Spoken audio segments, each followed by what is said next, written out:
Santa prefers wine with his cookies. Tell me you're in an Italian household without telling me you're in an Italian household.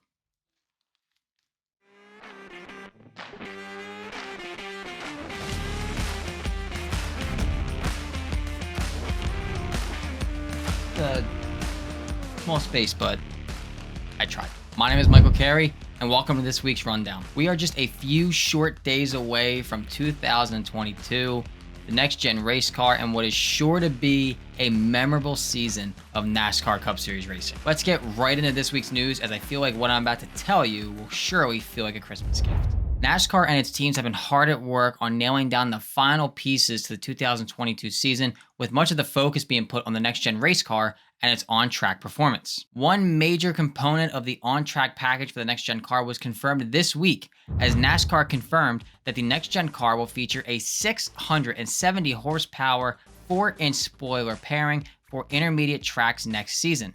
NASCAR Executive Vice President and Chief Racing Development Officer Steve O'Donnell released his thoughts on the news, saying, "We met with the industry, a number of drivers post-test on Friday. With the packages we had narrowed down and really hit on what we all thought would be a great next-gen car in terms of going out under one rules package with 670 horsepower and then a low downforce 4-inch spoiler, which we believe we can implement across all our tracks outside of a super speedway." Fans and drivers from social media to other YouTube videos, they've been begging for the big motor, small blade combination, and this seems like a hell of a Christmas gift. It was clear during a lot of the video content that fans saw, from the live streams to team content, that these cars were definitely noticeably slower with 550 horsepower under the hood. With the addition of over 100 more horsepower, plus slicing off that spoiler down to just 4 inches, we got a very good look at how these cars are racing in Charlotte with this aero package, and it seemed like many fans via social media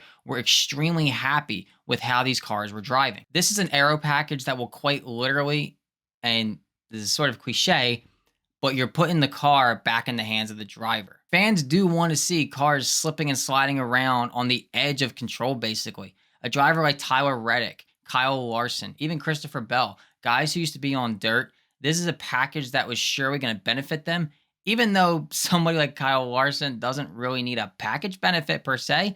But there's a pretty strong chance we're probably going to see a driver like Tyler Reddick up towards the front more, with a package that's going to fit more towards his driving style. Now, NASCAR has yet to determine the aero package and the engine package for the super speedways, which will also absorb Atlanta Motor Speedway thanks to the brand new reconfiguration of the track, which was completed just this week, and details regarding that aero package are expected next month.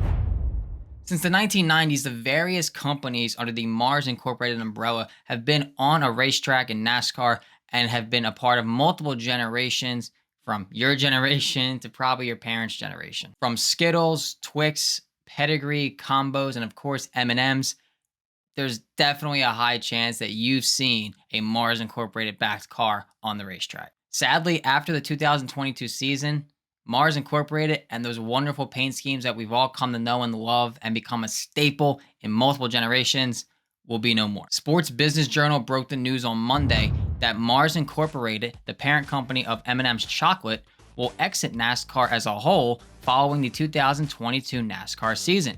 The trio of Kyle Busch, Joe Gibbs Racing, and the Candy brand have been together since 2008, amassing over 50 Cup Series victories together and 2 Cup Series championship titles. Now, team owner Joe Gibbs released a statement regarding the decision on Mars Incorporated's part, saying, quote, "One of the great things I love about NASCAR is the opportunity to build meaningful relationships. We have experienced so much together over the past 15 years, including 2 Cup Series championships, while developing friendships that will extend well beyond next year.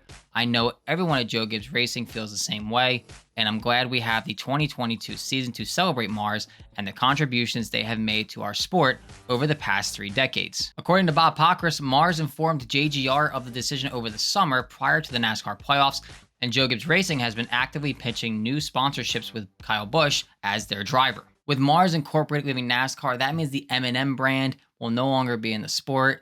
And that pool of sponsors that I even grew up with is starting to deplete. Honestly, the only ones that really come to my head now in terms of the near week-to-week appearances like M&M's had, you had DuPont with Jeff Gordon, which eventually became Axalta after the paint division was sold off, Pennzoil, which was sold to the Shell Group in 2002.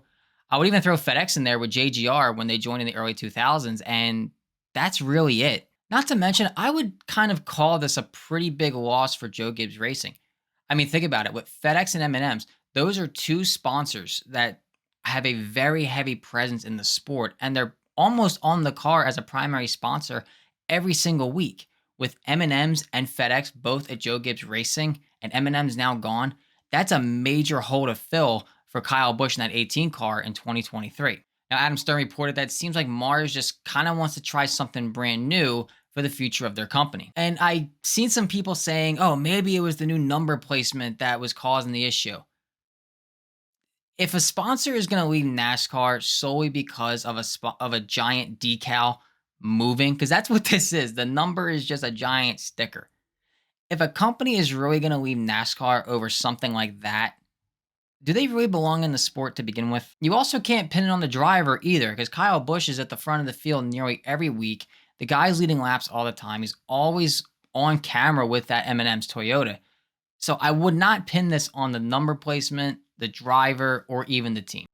Now, there's no real indication in terms of who could replace M&M's on that 18 car alongside companies like Interstate Batteries. However, as I mentioned earlier, JGR is hard at work already pitching new sponsors with Kyle Busch as their driver. So for all you Rowdy fans, don't panic. The Busch Light Clash is now just under 50 days away, and we're inching closer and closer to what will be a historical race for NASCAR, with the Clash moving away from Daytona for the first time in its history. The history-making event at the LA Coliseum is starting to take shape, as this week, the official groundbreaking for the temporary track took place at the iconic venue on Tuesday. An intimate ceremony was held before the groundbreaking, with Fox Sports' Michael Waltrip participating in the event. Mikey later jumped on the Fox broadcast of the LA Rams game to help promote the event. NASCAR is adding worldwide recording artist and Trackhouse team partner Pitbull to the show with a 45-minute concert prior to the main event, with a mid-race concert to be held by a yet-to-be-named artist. NASCAR Vice President of Marketing Services Patrick Rogers offered his thoughts on Pitbull performing at NASCAR's Clash, saying, quote, "Pitbull transcends cultures and generations with his positive, upbeat performances and his humanitarian work away from the stage and studio. We're excited that he's providing his star power to this historic day for our sport." As for Pitbull himself, he was quoted saying, "This is history in the making to be a part of this special Los Angeles Coliseum NASCAR event. It's an honor to integrate culture, music, and NASCAR racing as the universal language to unite new audiences around the world." This is an event that many fans are looking forward to. Heck, I'm looking forward to it. But I think the team owners and the drivers are possibly dreading this thing. Keep in mind, the next-gen car is making its on-track competition debut at the Clash in February. So a brand new track that no driver has any experience on, with a brand new car that many drivers have little experience with. Not to mention, these cars are pretty expensive, and with the rumored supply chain issues, if there's a pretty big wreck in some capacity at this track, it's going to get expensive. If you want to head to the Busch Light Clash in 2022, tickets are available via Ticketmaster in the video description. And some loose ends to tie up. ARCA standout Corey Heim will get a 15-race schedule for Kyle Busch Motorsports in the flagship number 51 in 2022. The Georgia driver made 3 starts in the Truck Series with KBM this past year, with 2 top 20 finishes, and got to lead some laps as well. Heim finished second in the final standings for the ARCA Menard Series with 6 wins for Venturini. Interstate Batteries will return its electrifying design for 2022 with Kyle Busch and Joe Gibbs Racing. The car now adopts a much larger company logo to accommodate the new number placement and the space it can utilize, and also shows off one of the best examples to date of the new placement.